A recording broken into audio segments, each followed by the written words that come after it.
Thank you Naresh. ప్రస్తుతం gold expert మనతో పాటు పాపారావు గారు కూడా జాయిన్ అవుతున్నారు. వారిని కూడా మాట్లాడించే ప్రయత్నం చేద్దాం. నమస్తే పాపారావు గారు. నమస్తే అమ్మా. సో చూస్తున్నాం ఈరోజు 1 lakh మార్క్ని చేరుకుంది గోల్డ్. ఎలా చూడొచ్చు అంటే ట్రంప్ సుంకాల భయం కూడా గోల్డ్ రేట్ ఈ రేంజ్లో పెరిగిపోవడానికి ఒక కారణంగా కొంతమంది చెప్తున్న పరిస్థితి. ఎలా చూస్తారు? నేనంటే గోల్డ్ ఎక్స్పర్ట్ నేను స్పెషల్ గా ఏం కాదు. నేను గోల్డ్ ఎక్స్పర్ట్ ని కాదు, సపరేట్ గా ఎకానమీ, గ్లోబల్ ఎకానమీలో కొంత స్పెషలైజేషన్ చేశాను. దాని మీద పుస్తకాలు కూడా ఉన్నాయి నాయి. సరే, దాన్ని పక్కన పెడితే గ్లోబల్ ఎకానమీలో భాగంగా గోల్డ్ ని కూడా స్టడీ చేస్తున్నా. సరే, ఇప్పుడు పెద్ద మిత్రులు ఆయన వచ్చి గోల్డ్ షాప్ అనుకుంటా ఆయన వాళ్ళు మాట్లాడారు.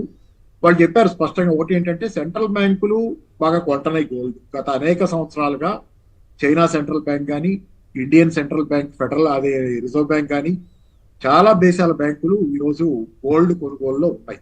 ఎందుకంటే అందరికీ ఒక స్పష్టమైనటువంటి అవగాహన మొదటి నుంచి ఏముందంటే ఈ మధ్య కాలంలో గోల్డ్ తప్పితే ఏది రాబోయే సంక్షోభం, వాళ్ళందరికీ కొంత అవగాహన ఉంది. సంక్షోభం రాబోతుంది, ఆర్థికంగా పరిస్థితులు బాగాలేవు అనేది.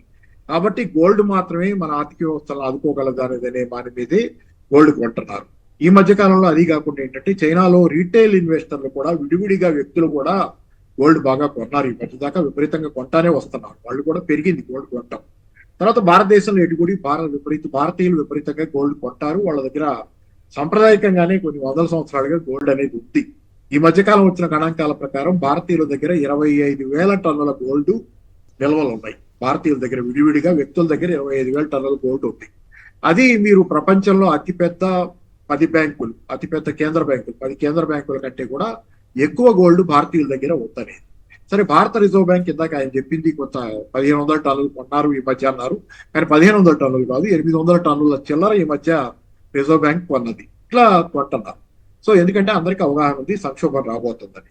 సరే, తర్వాత దాని ప్రశ్న ఏంటంటే మీకున్నది జనరల్ గా గోల్డ్ ఎందుకు పెరుగుతుంది ఇప్పుడు అనేది. గోల్డ్ ఎందుకు పెరగడానికి కూడా కారణాలు చెప్పారు. సరే, ఓవరాల్ గా గోల్డ్ ఎందుకు పెరుగుతుంది, ఇంకా పెరుగుద్దా అనే ప్రశ్నలకు రెండింటికి జవాబులు ఏంటంటే గోల్డ్ పెరగటానికి వెనకున్నటువంటి కారణం డాలర్ పతనం కూడా ఒక మెయిన్ రీజన్. డాలర్ పతనం ఎందుకంటే ప్రపంచంలో డాలర్ ని బంగారాన్ని సమానంగా చూస్తారు, విలువ అంటే రెండింటికి ప్రాధాన్యత ఇస్తారు ఈక్వల్ గా. కానీ మామూలు అప్పుడు డాలర్ నే తీసుకుంటారు. ఎందుకంటే డాలర్ అయితే ఇన్వెస్ట్ చేయొచ్చు, మీరు రియల్ ఎస్టేట్ లో పెట్టచ్చు, షేర్ మార్కెట్ లో పెట్టచ్చు. దానివల్ల మీకు అదనంగా లాభాలు వస్తే డబ్బులు ఇంకా వస్తాయి. కాబట్టి డాలర్ నే ప్రిఫర్ చేస్తారు మామూలుగా.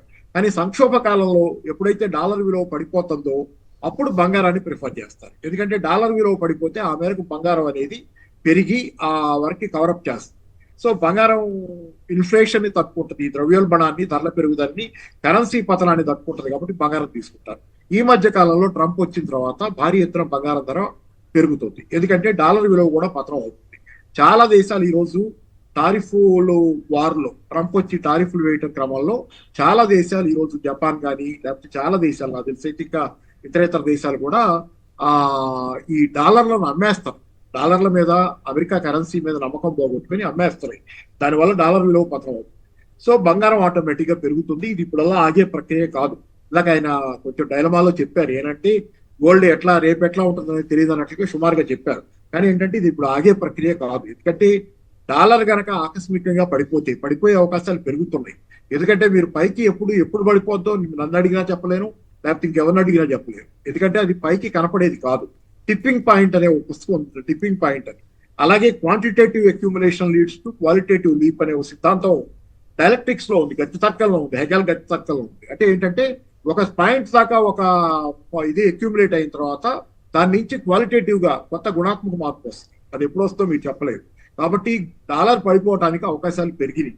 అకస్మాత్తుగా ఏ పరిణామం అయినా దానికి దారి తీయచ్చు. దాన్నే బటర్ఫ్లై ఎఫెక్ట్ అని కూడా అంటారు. ప్రపంచంలో కనుక ఒక పక్క బటర్ఫ్లై, ఒక సీతాకోకచిలుక కనుక రెక్కలు టప్టపా కొడితే ఆ టపటపా కొట్టిన దానికి కూడా ప్రపంచం అంతా పెద్ద పెను తుఫాన్ రావు. ఆ పాయింట్ దాకా డెవలప్ అయి ఉండాలి పరిస్థితి అక్కడ డెవలప్ అయితే ఇట్లా వస్తుంది.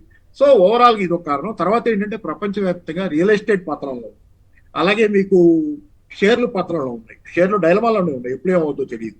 సో ఇంకెక్కడ పెట్టుబడి పెట్టాలి, బంగారంలోనే పెట్టాలి ఒకటి. తర్వాత ఓవరాల్ గా 2008 నుంచి కూడా అంతర్జాతీయంగా క్రైసిస్ ఉంది. 2008 నుంచి కూడా ఉద్దీపన పథకాలు ఇస్తున్నాయి ప్రభుత్వాలు. అంటే డాలర్లని అమెరికా ముద్ర కొడితే ఆ పౌండ్లని బ్రిటన్ ముద్ర కొడుతుంది, యూరోల్ని యూరోపియన్ యూనియన్ దేశాలు ముద్ర కొడుతున్నాయి. ప్రతి దేశం కరెన్సీ ముద్ర కొట్టే పనిలో ఉంది. ఎందుకున్నాయి ఒక్క నిమిషం.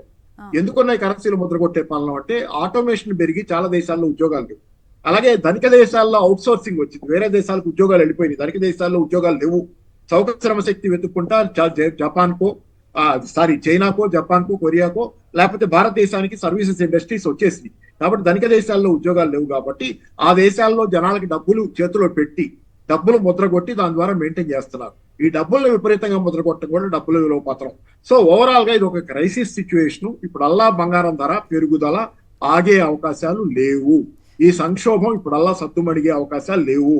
1987లో ఒకసారి ఇట్లాగే విపరీతంగా గోల్డ్ పెరిగింది అంటారు, కానీ అప్పుడు పెరిగిన దానికి తాత్కాలికంగా మాత్రమే కారణాలు ఉంటాయి. ద్రవ్యోల్బణం కొంతకాలం పెరిగింది, కొద్ది కాలమే పెరిగింది. అలాగే ఆయిల్ ప్రైసెస్ కూడా పెరిగినాయి, కానీ కొద్ది కాలమే ఉంది, కొంతకాలం ఉంది, తర్వాత సద్దుమణిగింది. కానీ ఇప్పుడు అలా సద్దుమణిగే పరిస్థితులు అవకాశాలు లేవు కాబట్టి గోల్డ్ పెరుగుదలను ఆపగలగటం కష్టం అవుతుంది. రైట్ పాపారావు గారు, దీని గురించి మాట్లాడదాం.